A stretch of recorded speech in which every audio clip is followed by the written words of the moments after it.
Արդարադատության նախարարությունը դեռ չի քննարկել Սրփուի Գալյանին ուղղված հակակոռուպցիոն կոմիտեի նախագահի գրությունը։ Նախարարությունից այլուրին հայտնել են, որ Նահապետյանի նախորդի գրությունը քննարկելու է նախարարությունը։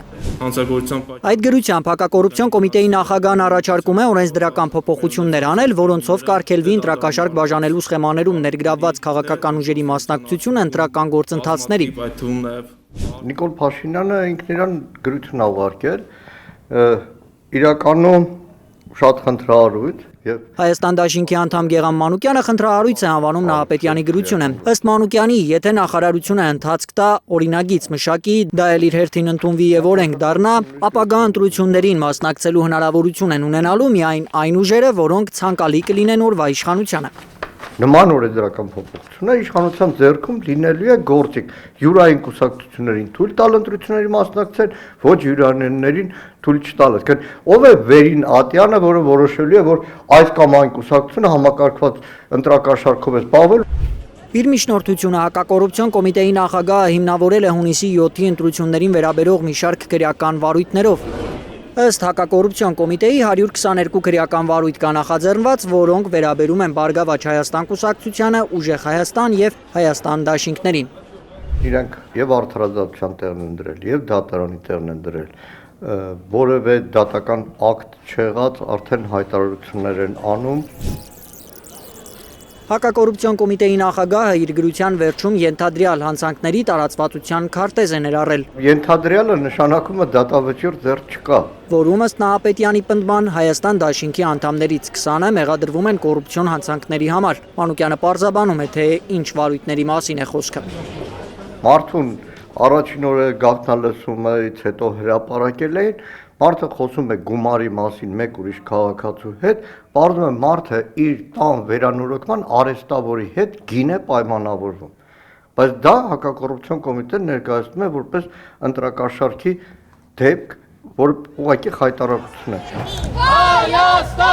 Գեղամ Մանուկյանը պնդում է Հայաստան դաշինքի անդամներից որևէ մեկի մեղքն ապացուցված չէ, ենթադրությունների հիման վրա են հակակոռուպցիոն վարույթները։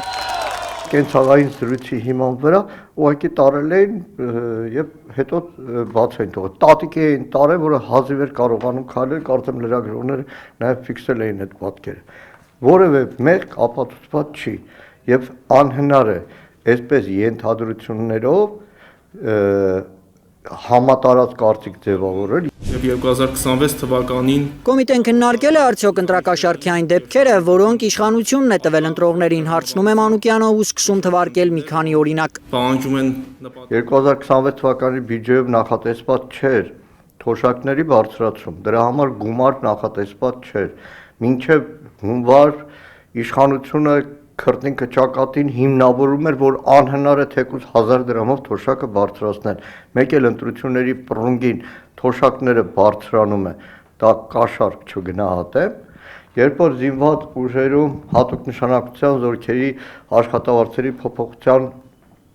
փաթեթ կար հունվարին ընդունվել էր, բայց հունիսի 1, 2, 3-ին աշխատավարձի տեսքով տալուց խնդիրներ առաջացան 200,000 բոլոր այդ զինծառայողներին աշխատավարձ հավելալ տարը ընտրակաշառք չէ։